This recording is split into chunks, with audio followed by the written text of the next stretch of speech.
Westinghouse. Westinghouse Studio One.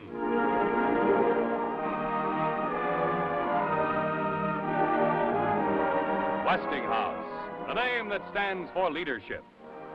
First in atomic power to serve the nation. First in new higher standards in equipment to serve the needs of industry. In the most truly helpful new appliances to make your dream home come true. Wherever electricity serves you, in whatever you do, for the new, the improved, the finest, in the widest range of products, you can be sure if it's Westinghouse.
Upstairs, dusting her phonograph records. Oh, she can't spill those records as though they were rare porcelain.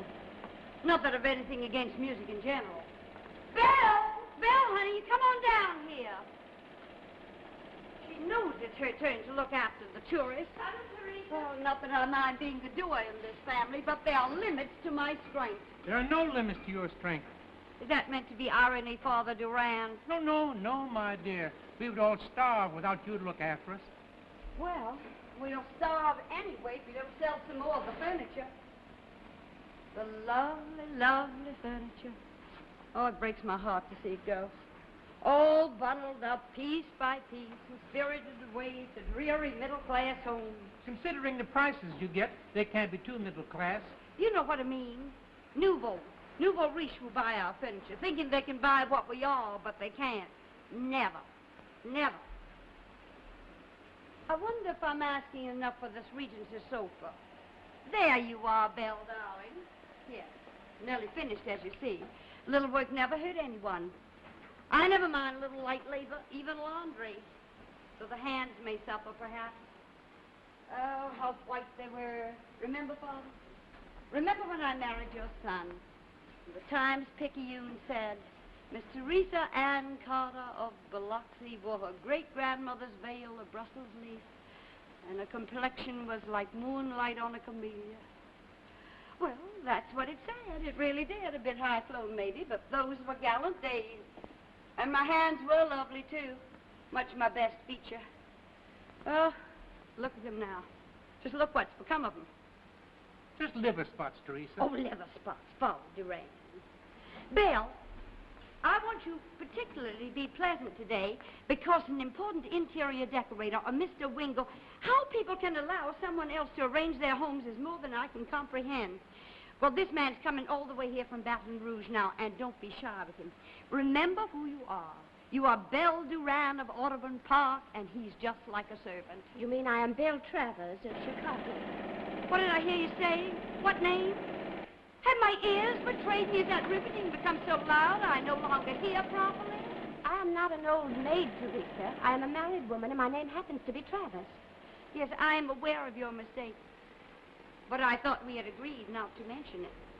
Never to refer to the fact that you had eloped with an undesirable, only to be deserted in Chicago. Left in the lurch, as the saying goes. Teresa, be kind. Kind? I'm downright indulgent. Belle, Oh, now, honey, yes, leave the price tag right up here. We don't want to hide our light under a bushel. You see, if it's conspicuous, they'll know we mean business, and it keeps from all that awful haggle. That rating will drive me mad. The woods decay and fall, and after many a summer dies the swan. I hate swans. They have ugly dispositions. Oh, Belle, is Helen awake? Did you call her? I took coffee into her just now. Oh, the poor little girl, slaving away in that school.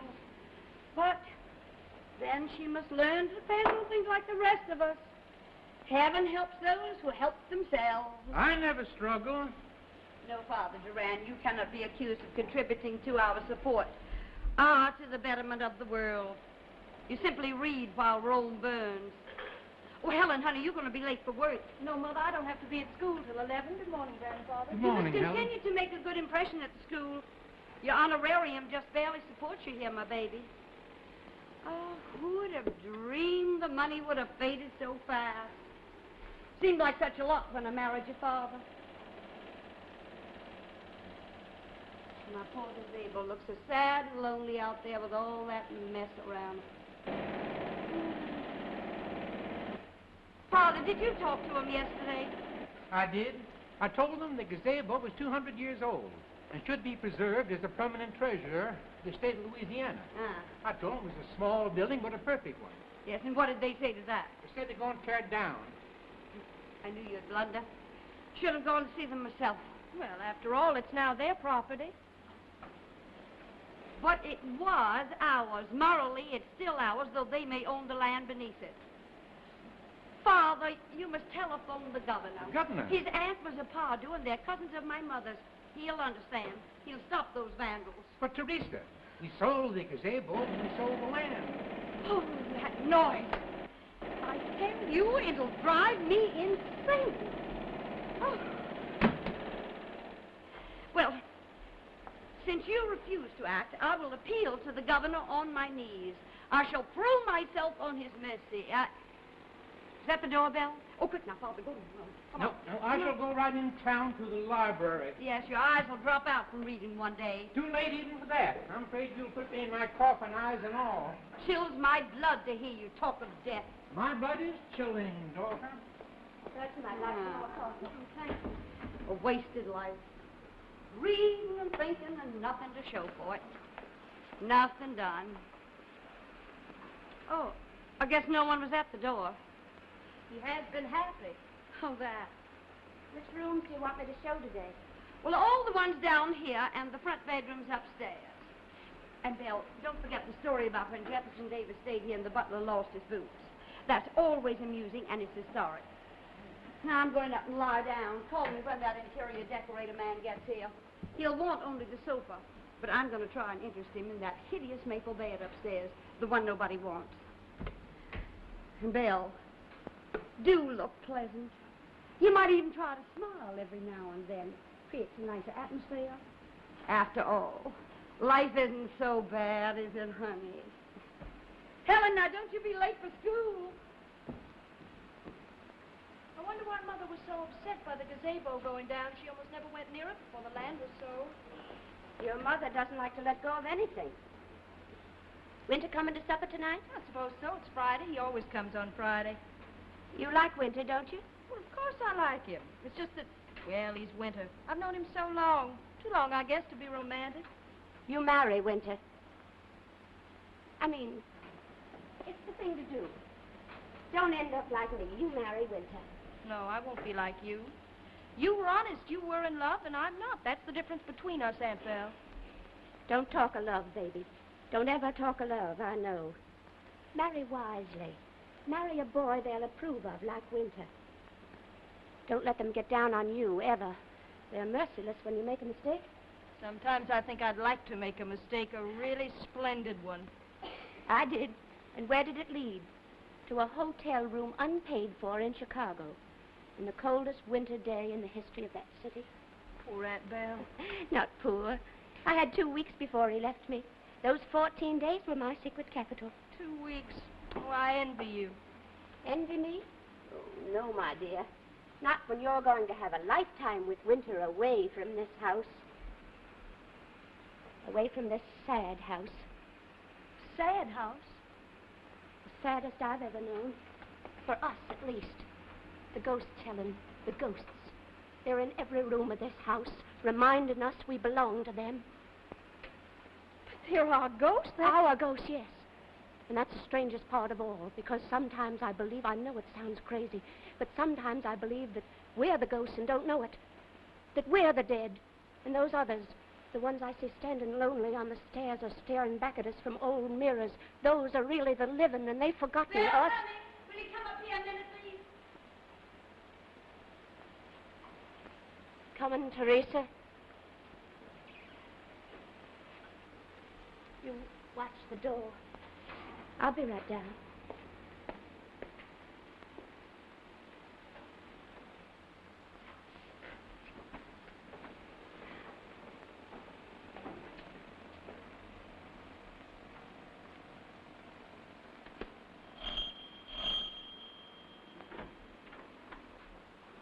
Oh, hello. I guess we're the first customers today. Yes. Always wanted to see the inside of this place. Hey, where's all the furniture? Most of it's been sold. Oh, I see. Everything's for sale. Guess the Durans are pretty hard up. Yes, very hard up. What do we do? Just look around our own? Well, I think perhaps if you Wonderful witness... proportions. That's an Adam fireplace. Solid masonry. You're not from New Orleans. No, I'm from Chicago. I've only been here for a few weeks. I'm on a job. I've been meaning to see the inside of this house ever since I got here. They certainly built to last, didn't they? Yes, they built to last, but I'm afraid the brick may outlast the family. You know the Durans? Yes, I'm Helen Durand. Oh, I see. I didn't say anything wrong, did I? No, you were discreet. Well, in a way, we're neighbors. Did you know that? Oh, are you staying with the Carlyles? No, I'm in charge of the housing project. I'm a construction engineer. Ned Welch. How do you do? How do you do? I'm sorry we had to tear up those gardens of yours. They went with this place, didn't they? Yes. I yes, they... thought I heard voices. You know, my ears never deceive me. Well, I'm so pleased you come to see us. I'm Mrs. Durand, and I bid you welcome. Was it a nice drive? Well, I love the river road, though in the old days we always used to travel by steamer. Now, this is the sofa. It was bought in 1820 by Emile Durand. He was lieutenant governor, and it's still in perfect condition to this day. The upholstery's nice, and I wouldn't change it if I were you. It's a lovely piece for any home, even a modern one. Mother... Oh, the cleverness it must take, Mr. Wingo, to decorate someone else's house tastefully. My hat's off to you, Mother, sir. he's not the interior decorator. Oh, but I thought you said My it. name is Welch, Mrs. Durand. I think I've seen you before out back. I'm in charge of the housing project. Oh, I see. Well, we are aware of your presence. Of course, it would be difficult not to be aware. It's an awful racket, I know. Please be patient with us. Some might call it vandalism, but not I. I try to understand. I'm not one to throw myself in the path of progress. I realize only too well the old order changes. However, wanton destruction of the rare and the lovely hurts me to the quick. Destruction? Of what? I'm referring to the gazebo, the pavilion in the garden which has been marked by you for demolition. You mean that old shed out there with the roof gone? I mean the pavilion, where as a young bride I used to sit on summer nights watching the moon rise over this house. It spoils the approach to the project. So we have been told. Mother, I've got to fly. Yes, I have to go too. Excuse me. The admittance fee is $1. You may leave the money on the hall console as you go.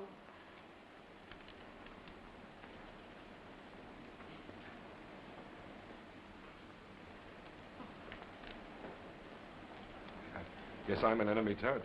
Oh, she doesn't mean to be rude. Where are you off to? I teach at Miss Haskins' seminary for young ladies. Pretty grim, huh? Pretty grim. You go out much? Sometimes when I'm invited, I've got to catch my Have wife. dinner with me tonight. I haven't been out since I got here. Nothing but work. I don't believe so. After all, I am a neighbor. A barbarian in need of civilizing. I don't think that. Pick you up at 7. No, I can't. I'm sorry, but I can't. You still here, Helen? No, Mother, he's gone. I'll meet you at Ronsard's after dinner. It's in the old quarter. That's what they all had. We're going to get up there before you cherries.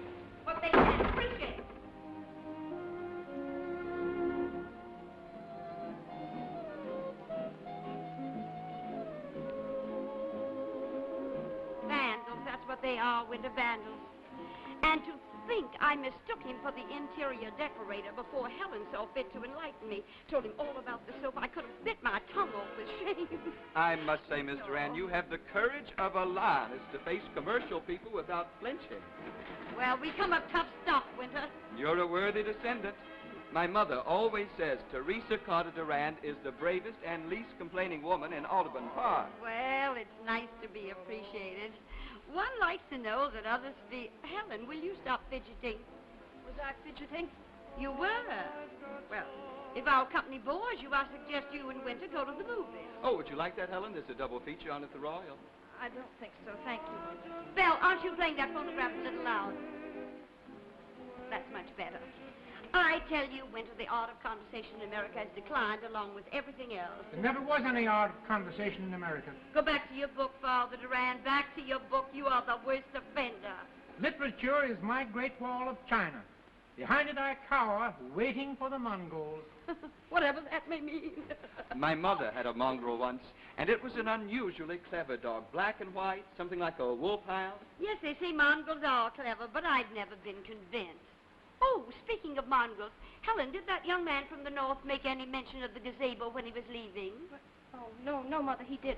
Helen, you have been watching the time for the past half hour. Have you an appointment? Yes, Mother, I have. But Helen, honey, this is Friday night. We always go to the picture show on Friday. And where do you think you're going at this time of night? To see a friend, Mother, I promised. Oh, are we to be vouchsafed the name of this mysterious friend? No, Mother, you're not. What's so amusing, Belle? I'm sorry, Teresa. I was just thinking of something. Yes, so was I. Helen, you have never gone out before without telling us where you were going. I'll be home early. Good night, Winter. Good night, Mother. But Helen, this is Friday. I think that fact has been clearly established. Have a good time, darling. Thank you, Grandfather. Helen, baby, is everything wrong? No, Mother. Then where are you going? Whom are you going to see? Baby, this is your mother who's asking you. Out to see a friend. Don't you trust me?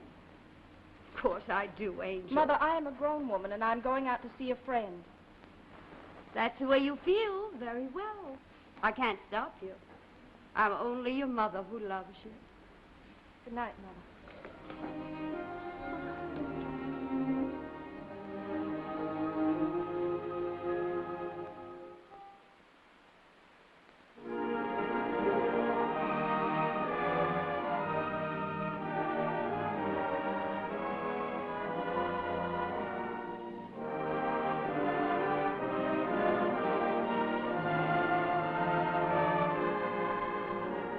Now that you've seen part one of Summer Pavilion, let's turn to our Westinghouse program and Betty Furness. I wish. Yeah, she just wishes that space were big enough for a Westinghouse laundromat so she could enjoy the new way to wash. She's measuring it again, but she was right the first time. It's only 25 inches wide. Well, I have good news. She can have the new way to wash, and so can you, with the brand new Westinghouse laundromat 25 that goes anywhere. Now, this laundromat 25 is only 25 inches wide, and that means that it'll fit in all kinds of places where you never dreamed you could get a laundromat. And it washes a full family-size load. And just look at this. If you're really hard up for space, you can get the laundromat 25 in this portable model. Then, when you want to wash your clothes, you just roll it right over to the sink, and when you're through, roll it back again. And for that modern streamlined kitchen, that dream kitchen with built-in appliances, well, you can get this under-the-counter model right here. In fact, that's the one I have in my home. And this laundromat 25 is fully automatic. Your clothes are flushed in hot, sudsy water. Lifted, turned, tumbled 64 times a minute. All your clothes come out beautifully, uniformly clean with the Westinghouse new way to wash. What's more, this laundromat 25 uses less water than any other automatic washer. So you save on water and you save soap, too. And here's real proof of quality.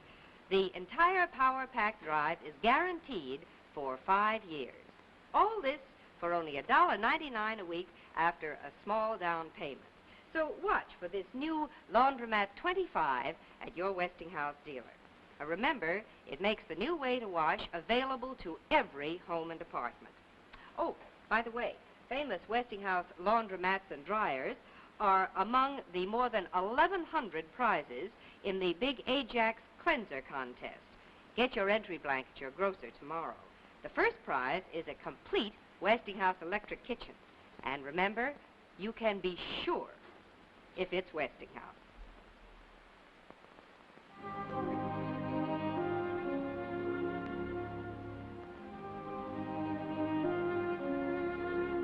We return now to Westinghouse Studio One and Summer Pavilion.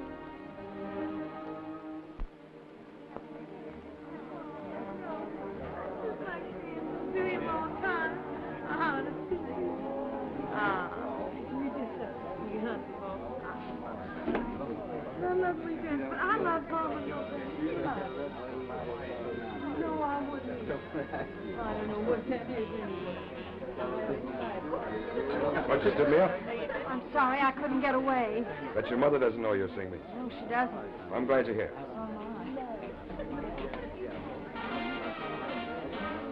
Quite a place. Lots of characters. I guess they're all artists. Oh, I don't think so. I was told that the artists wear the neckties and the tourists wear blue jeans.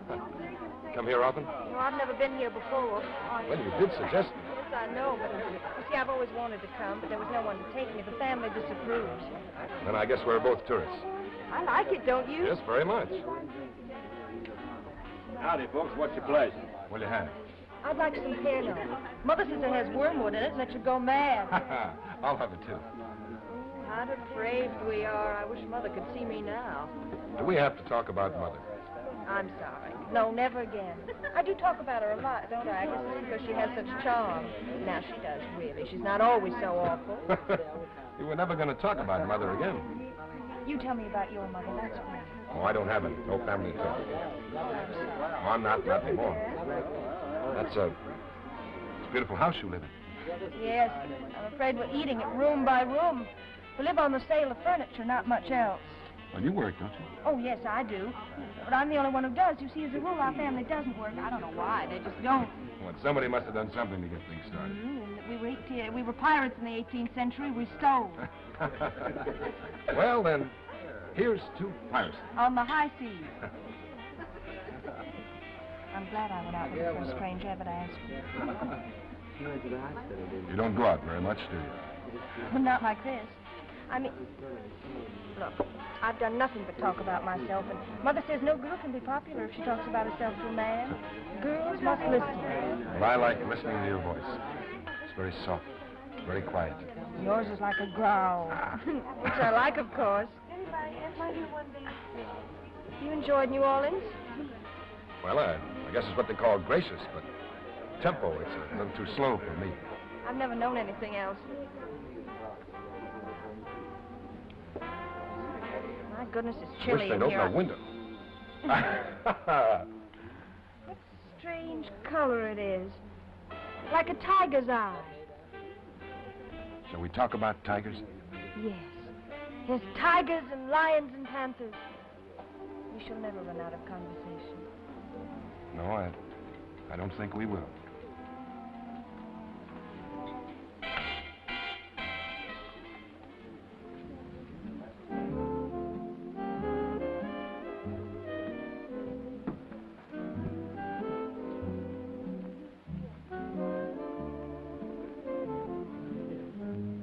Clerk in the law office. He's been a clerk for about 10 years now. I don't suppose he'll ever be anything else. But you don't love him, do you? No, I don't. I wish I did, though. It'd make the family so happy if I was to marry with her. That's not a very good reason, is it? I suppose it is. You know, if anybody back home heard about somebody getting married to please the family, they'd drop dead. Yes, it is old-fashioned, isn't it? Yes, it's very old-fashioned. You know, someday I'd like to get a bulldozer down here and drive right through the center of Audubon Park just to see what would happen.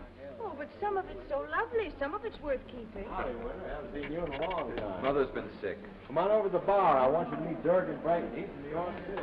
Well, Helen, I had no idea you were a patroness of this place. Winter, this is Mr. Welch. How do you I do? don't think Mrs. Durand would approve of Brossard. It's not half as bad as she thinks. Pull up a chair, Winter. No, thank you. I think, Helen, you'd better go home. Your mother's very worried. Mr. Rand has a date with me. Miss Durand is my fiancée. So, what does that mean? Please, I better go. Look, Helen, you said... I'm sorry. Sorry, Ned, but I can't help it. I'll see you home, Helen. Are Mr. Vidal and the young lady staying? No, they are not staying. Anything wrong, sir? No, everything is just fine. Come on. He's our enemy, too. Oh, don't say he's not an enemy, because he is. That's what he is. He's out to destroy us, body and soul, and the gazebo. That's what he is, a destroyer. He's a perfectly nice young man. Nice. Does a nice young man take you to a den of artists and work? I took him. Don't try to defend him. I know about places like that one. I know what goes on when those people with beards get together. Mother, Not to really. mention going out with a man on first meeting. Never mind, I'll get it.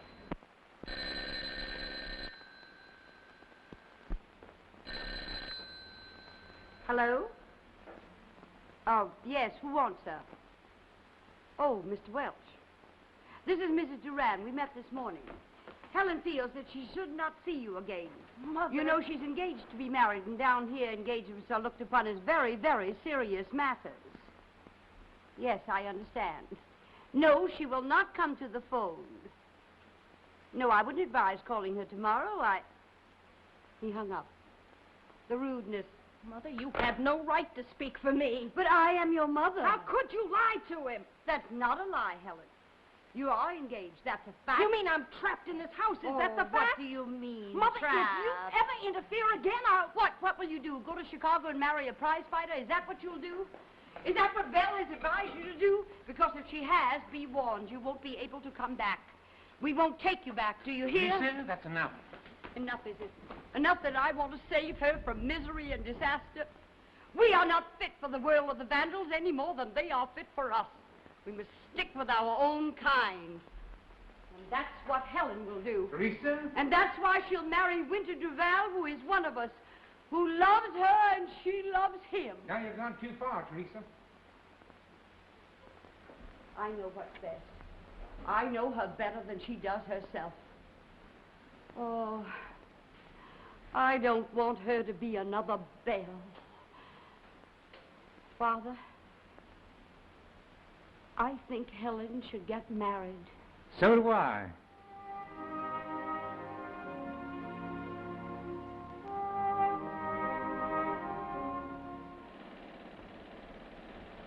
Say, Ned, what about that old shed? We'll burn it down Friday unless they send out the Marines to stop us. That Durand woman is certainly persistent. The president of the Bird Refuge Society was here this morning.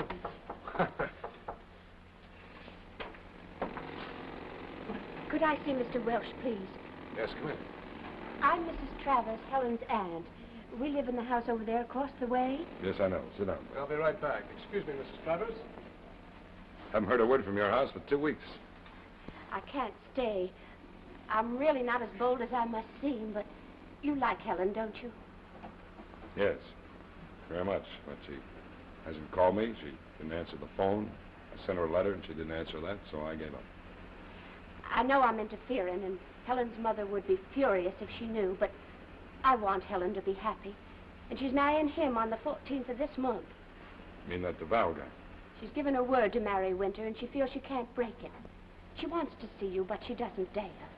What can I do? I can't ride up to her house on a white horse and kidnap her on her wedding day.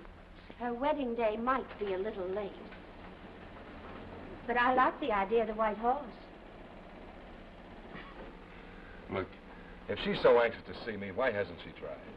She gave her word to her mother she'd make no move to see you, and she feels she can't break her word. Helen's mother, my sister-in-law, is not really a bad woman, but she's desperate to keep things the way they were. Yes, I know. Every day I get a message from somebody about that old shed out there. That's it, exactly. The gazebo, the summer pavilion. She wants to keep it the way it was. But that's like always keeping summer, isn't it? When there are 3 other seasons. Oh, I've talked such a lot. Excuse me. Well, I'm glad you did. Soon Helen will be married, and I'll be going back to Chicago. To Chicago? Yes, that's where I'm from. Ever been there? Yes. For a short time, some years ago. It was winter time, and the wind... Oh, how the wind blew across the lake. Yeah, it's pretty cold in Chicago. Yes. But that was 20 years ago. Forgive me for wasting your time like this, but I wanted to get an impression of you before I gave you the message. Message? Helen will meet you at Ronsard's tonight at 9 o'clock.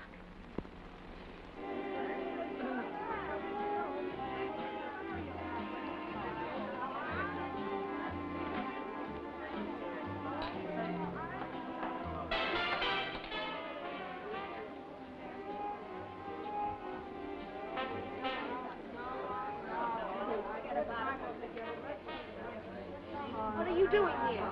Meeting you. I was supposed to meet Winter here at 9. Not Winter, me. I don't understand. The letter said to meet here at 9 o'clock, very important. I thought it was a funny place for him.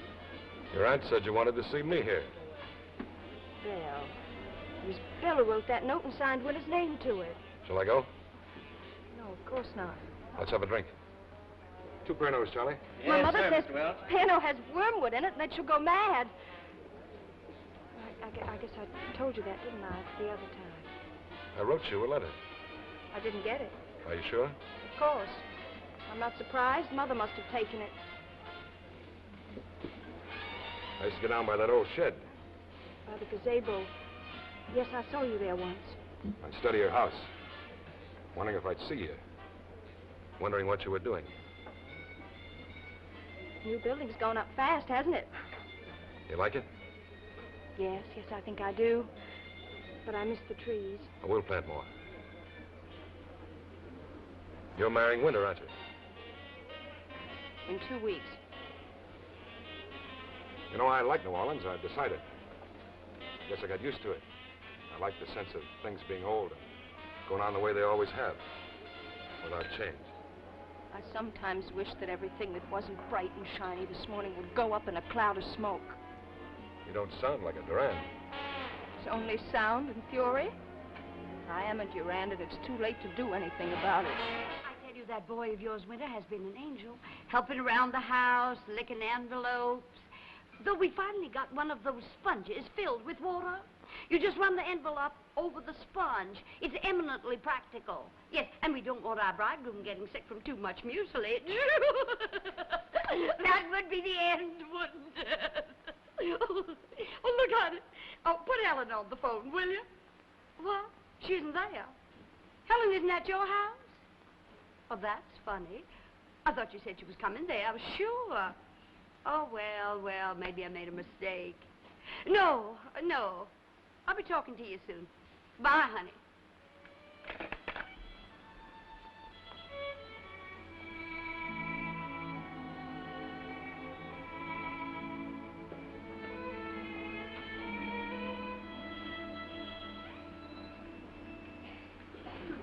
Must be late. No, it's early. What's that light out there in the window? Street lamp. No. Ned, it's morning. We've been here all night. Well, let's send out for breakfast. The family, Ned, take me home, please. Oh, it's all right. They think you would win it. It's not all right, Ned. Please take me home. All right, then. No, Ned, darling, don't.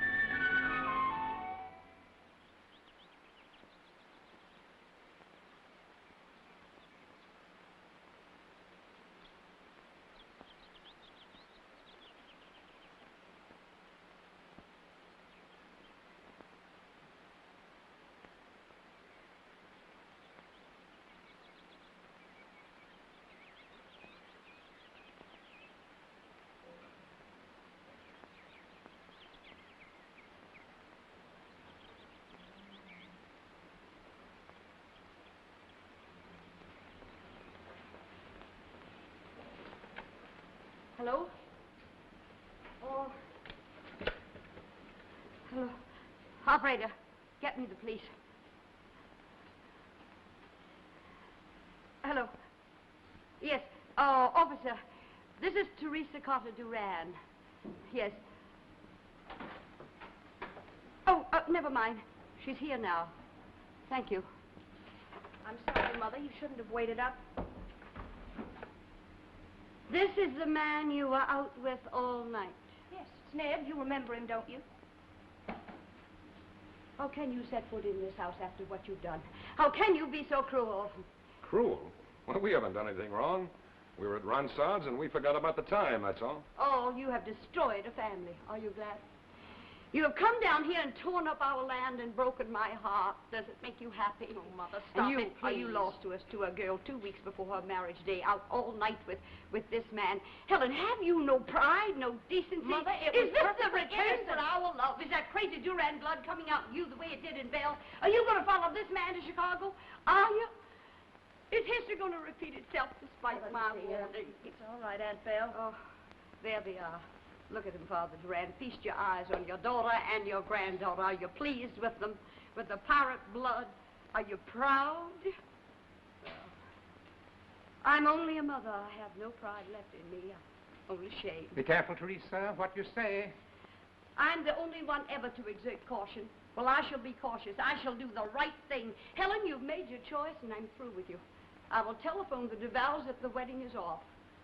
One of us must show some decency. I'll be the one. Now, Teresa, it's not that serious. Oh, of course, it's not to you. Of course it's not serious to you. We know your weakness.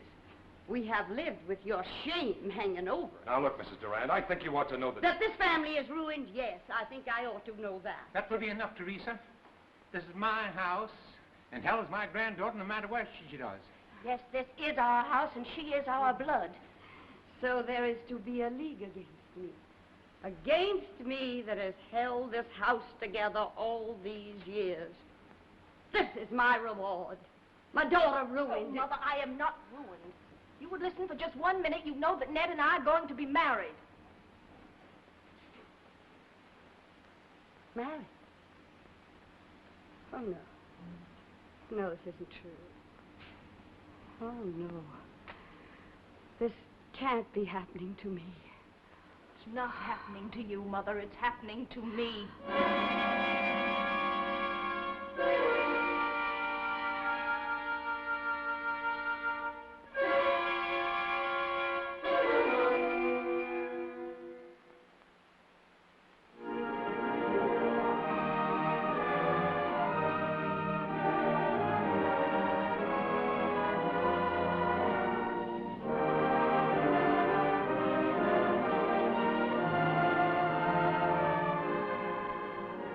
Now let's pause a moment and turn to our Westinghouse program and Betty Furness. The Raiders strike at 3:31. Yes, these youngsters just got out of school and they're making a beeline to their favorite fountain that serves the best drink in town. It's the automatic twin juice fountain in the 1955 Westinghouse refrigerator. It serves delicious fruit juice, freshly mixed at the touch of a finger. And how those children love that lemonade. And there's no work to it, you know. All you do is keep a supply of thawed juice concentrate in here. That's all you have to do. You can keep lemonade over there and orange juice here for breakfast. And then when you want juice, you just press this tap, and the fountain automatically mixes the concentrate with just the right amount of cold water and air to give it nature's own freshness. And this Westinghouse 1955 refrigerator is frost-free, too. And that means no defrosting in the freezer and no defrosting in the refrigerator. What's more, it's a Westinghouse food file refrigerator that gives you a special place and a special cold for every kind of food. Well, for instance, here is a huge freezer, the exclusive beverage keeper and meat keeper, roomy shelves that roll out, and 2 big humidors that keep vegetables fresh for days. Then over on the door, there's special storage space for fresh fruits, small bottles, cheese, butter, and even a special storage space for eggs, too. No other refrigerator made today is so convenient. Go see your authorized Westinghouse dealer and ask him to show you the automatic twin juice fountain and all the other time-saving features that are available only in the new 1955 Westinghouse refrigerators. And remember, you can be sure if it's Westinghouse.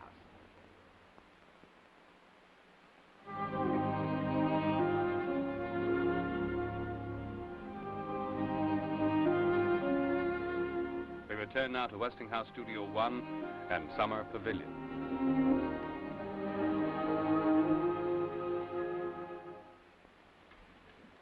The best silver? The best. Teresa asked me to arrange a high tea. I can't think why. Well, I'm immediately suspicious. She's been wondering about the house for a week now, like Medea on the eve of murder. This morning she said, Belle, honey, get the silver polished and we'll have a tea party. Well, perhaps she's trapped the governor into coming here to talk about the gazebo. Where's Helen? She just got in from school. She's upstairs getting ready for tea. I like her young man. So do I. But I do wish Teresa'd be more reasonable. She hasn't spoken to him since that night. Poor Teresa. So passionate and so impossible. Helen said they had no idea of being married on such short notice until Teresa made her scene. And now they're really in love. In love. What a long time it's been since I've said that phrase. Our daughter, we are well out of that, aren't we? We are well out of it. Grandfather, what's Mother up to? Well, no one knows. A mysterious tea party. A sullen hostess. I anticipate disaster. She spoke to me for the first time this morning, for the first time since the trouble. I'm sure she regrets the line she took. I hope so. How's Ned? Oh, he's fine, just fine. Nearly finished with the project. Oh, my, it does look wonderful, doesn't it? So new, so tall. You thought where you and Ned are going to live, honey? Chicago. We're going to Chicago after the wedding. I can hardly wait. It can be very cold in Chicago in winter, I remember. Oh, that monster of a building. It casts a shadow over us in the afternoon, and my room is as gloomy as a funeral parlor after 4 o'clock. You used to get such a lovely western light. Oh, that looks very nice, Belle. Very nice. But the cups. My lovely cups, all worn and chipped.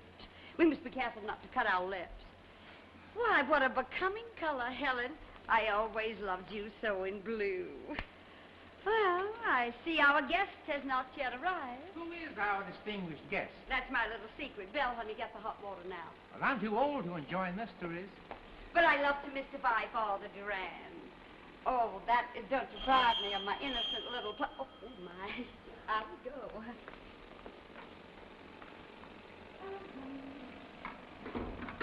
Oh, good afternoon.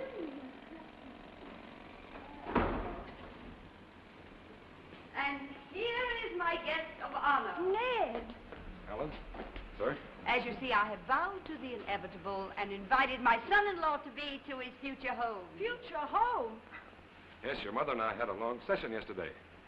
Yes, indeed we did. I wended my way through that no-man's land between here and the project, and we had the nicest chat deep in enemy country. I thought we were going to Chicago. For a trip. On your honeymoon. And then back to New Orleans, where he can get a job any day of the week and be a credit to us all. Isn't that right, Dad? Well, I don't know about being a credit. Oh, hello, Mr. Rand. I thought it was your voice, Mr. Wells. Now, on my own honeymoon, we went to Europe. I thought that was a trifle far afield, but I have no serious prejudice against foreign climes, and travel does broaden the mind. Yes, we went as far east as the country of Egypt. An extremely dirty place in those days. Sugar? Yes. But filled with memorable sights. Oh, that sweet little camel you see there came from Cairo, where they have so many flies and the Sphinx. I don't think Illinois will be quite as interesting. I do. Of course it will be. Mr. Welsh and I have so much in common. Here, give this to your grandfather. You'd be surprised. I am, Mother. I judged him out of hand, I fear, at first, on first meeting, and that's always a mistake. Now, Belle. She's winning him over. I thought she hated him. Well, she probably does, but since she can't stop the marriage, she means to direct it. You heard Ned talking about living down here instead of going east as we planned. Well, your mother's coming. What on earth can I do? Well, you are her daughter. Yes, and I'm helpless. No, that's what I say when I mean you are her daughter. Well, you're very like her in many ways, so fight her. You don't want to let him win him over, do you? No, I don't. And I won't. And shall we unleash the dogs of war? Yes. Yes, I think What a we shall. delicious sense of humor you have, Ned. What a ridiculous wit. Why, Helen, baby, you aren't laughing. Didn't you hear the story, honey? Yes, it was very funny. Ned has such a fund of humorous stories, just like your father. Heaven rest his soul. Come over here, Ned. Talk to me. Now, no fair, Father Durand, stealing the guests of honor all for yourself. But I have such a short time on earth. Well, you, Teresa, will have them for another 30 years, from the looks of those cast-iron arteries of yours. Father Durand, go humor him before he insults us all mortally and to the quick. Draw up a chair, Ned. Sit over here. Thank you, sir. Oh, Helen, baby, you haven't got your tea. Now, here. She has you hooked. It's not half as bad as I thought. Ah, she's charming you. Well, that's not as bad as being denounced as a savage every 5 minutes. You know, down here you have to learn to get along with your in-laws. This house and this park kind of gets under your skin. I'm beginning to like it. Even though you're looking straight at me, a bad example? You've had a perfect life, doing what you wanted, reading, thinking, everything. Well, I have been happy, yes. But it's not been a perfect life. Nothing was accomplished. The perfect shape, of course, is a circle. And in a way, my life has recreated that perfect shape. My life has been a zero. Teresa, anybody home? Oh, I am sorry. I didn't know there was a family Come conclave. in, Winter. Come in. My, now we're all together. One big happy family. What's the thing you're bringing in? Oh, this is one of Mother's prized begonias. Oh. She wants you to have it. Miss Teresa, I do hope it's all right. My come in here. Why, of course, besides that, I want you and Ned to know each other. To be good friends. Put that thing over there, Winter, and come and sit right beside me. No hard feelings, Winter? No hard feelings. As Mother would say, it doesn't matter whether you win or lose, but how you play the game. I congratulate you. That's very nice of you, Winter. Winter, come on over here and tell me how that angel incarnate your mother is. Oh, Mother's been feeling kind of poorly lately. The doctor thinks it's hepatitis. Oh, no, not hepatitis. Oh, I am sorry. Everybody seems to be getting it these days. I read somewhere that it comes from the spray they put on apples. Mother doesn't like apples. Well, it's probably in the air. Helen, here's Winter. Say hello, honey. Well, Winter, welcome to the family. Oh, ignore Miss Slypuss. Oh, I almost forgot. There's great news in this house. Oh, you mean the wedding? Oh, well, I should have said second great news. The wedding, of course, is next week, but something almost as good. Ned, you tell him. Well, it's about that old shed. I mean, the pavilion out there. We've decided, I've decided to let it stay the way it is. I gave the order this morning. You mean it's not being torn down? No, your mother and I talked it over yesterday. But it spoils the whole look of the project. Well, Helen, baby, whose side are you on? Well, it's not that important, so we're letting it stand. Isn't it grand? He's not a vandal like I really feared. He's going to help us keep things lovely the way they were. Aren't you thrilled, Helen? Oh, Father, he's one of us now. Oh, as I always say, heaven helps those who help themselves.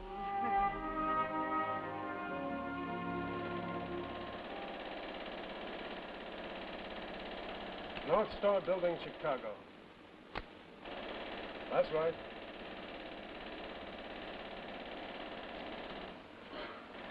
Oh, hi, George. Yeah. Got your girl there? I put her on the line, too. I've got a memo from Welch.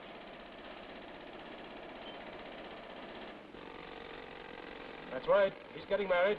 Real high-class Southern family. Yeah. You ready? All right, here goes. I have decided, after considerable deliberation, to retain the small building at the entrance to the housing project, which belonged formerly to the Durand family and is known as a gazebo. G-A-Z-E-B-O. Isn't that a word for you? The building will need some minor repairs, but it will be a fine memorial to more gracious days. So help me, I'm not making this up. That's what it says. More gracious days. Yeah. And another Yankee bites the southern dust.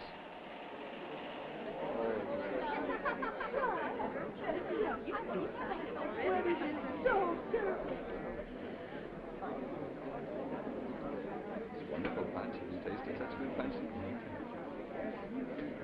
Well, the ceremony was very moving, sir. Very moving. Do you realize that no one yet has said to me, you have not lost a granddaughter, but gained a grandson? Oh, well, I don't believe that's the usual thing to be said to grandparents, but to parents. I bow, Winter, to your vast knowledge of the usual. Why, thank you, sir. Isn't it wonderful, Father? A wedding in the house again. Yes, yes, it is. Teresa was the last bride in this house. What a day, what a day. Oh, you know, the whole garden district is here. I was just saying, Teresa, you were the last bride in this house so many years ago. Well, remember what the paper said of my appearance? Moonlight on camellias. But this is my daughter's day. Now, where is she? Oh, my handsome son-in-law. I feel like I've met 1,000 people. Oh, you're seeing us as we are, that's all. As we really are. Oh, where's Helen? Where's our radiant bride? Oh, I don't know. Oh, she'll be right back. She had something to do. Something to do? A bride on her wedding day? You must take her in hand, Ned. Well, the trousers in the family from the very start. My husband did it, and I have never regretted it. Women like to feel a firm hand at the tiller. Oh, what a lovely western light. The sun must have changed its position because we haven't had the sunsets lately. Your project being in the way. What a heavenly light. I've never seen such a sunset. Well, Miss Teresa, there's a fire down in the yard. A fire? Oh, no. Oh, it's the gazebo! No, who did this? Who set fire to it? You told to Betty. You vandal, you devil. I trusted you. You set that fire. I didn't do it. I don't know how it started. I set the fire, Mom. Helen. You. It was my present to Ned, my wedding gift. You're insane. The Pavilion spoiled everything. He only left it because of us. I couldn't let him do that. And I got the license to burn the building. First constructive thing I've done in years, burning down that old eyesore. Oh, I used to sit there on summer nights. Oh, Mother. Give it up. Don't grieve, Mother. We are going to Chicago, aren't we, Ned? Yes, we have to. Sure, Helen. We'll go. That's what you want. It's just what I want. Just like your mother. The line of succession goes on. Heaven helps those that help themselves. Oh, it's all so wonderful. It's just like a fairy tale. Now we can all wake up. The spell is broken. I have the... Well, don't weep, daughter. Life isn't over just because an old shed was burned down on a wedding day. I've taken everything down. Everything lovely's gone. I tried so hard. So hard. Mr. Wells, I am the mother of Winter Duval, and I feel that I know you already. Oh, why, look at that bonfire out there. Isn't that something? Trust Teresa to do the right thing. In the old days, we always had bonfires for special occasions. We had bonfires and fireworks. And if I know my Teresa, there will be fireworks at dusk. It was such a lovely wedding, Helen, little Helen.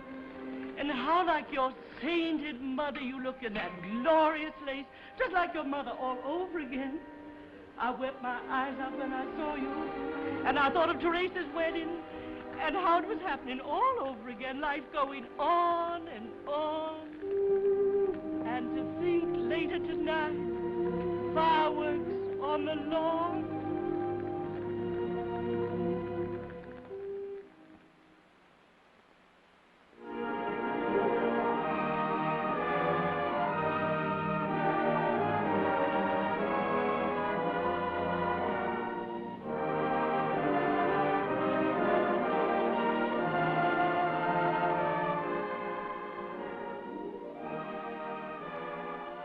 Now Betty Furness wants to talk about danger in the night.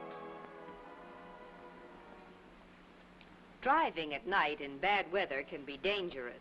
But now you're so much safer if your car is equipped with Westinghouse safety beam headlamps. Of course, this one is greatly enlarged. With your present headlamps, you probably get light that strays upward like this and makes it hard to see. But Westinghouse inserts a special glare shield which eliminates that unwanted light.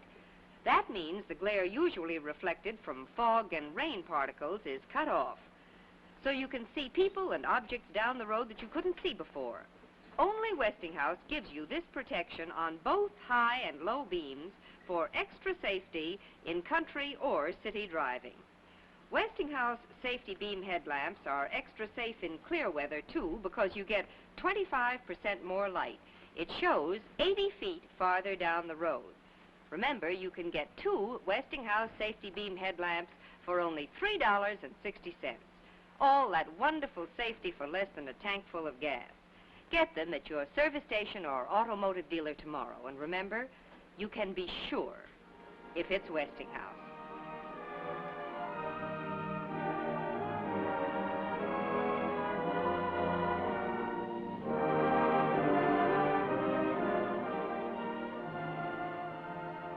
Yeah. I saw your picture in the paper, and I heard about the captions being mixed up.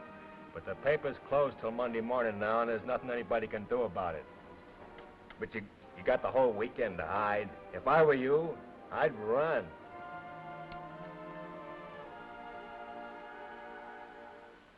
Next Monday, Westinghouse Studio One stars James Dunn in the exciting story about a man who had a picture in the paper.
You know, Westinghouse has just introduced the most beautiful coffee maker ever made.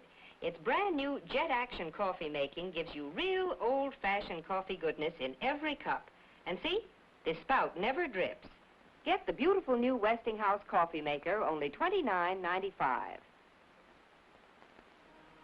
Westinghouse dealers everywhere are cooperating with the National Safety Council in their campaign to eliminate the hidden danger from old, discarded refrigerators. Do your part by removing doors or latches. Ask your friends to help with this public service in your neighborhood. Next Wednesday night, May 4th, over most of these same stations, don't miss The Best of Broadway, starring Joseph Cotton, Piper Laurie, Gene Nelson, Keenan Wynn, Martha Heyer, and Akim Tamirov, in an exciting production of the famous hit, Broadway. That's Wednesday night, May the 4th, on Westinghouse, The Best of Broadway. Be with us again for Studio One a week from tonight. Until then, this is Paul Branson saying good night. Studio One originated live from New York City.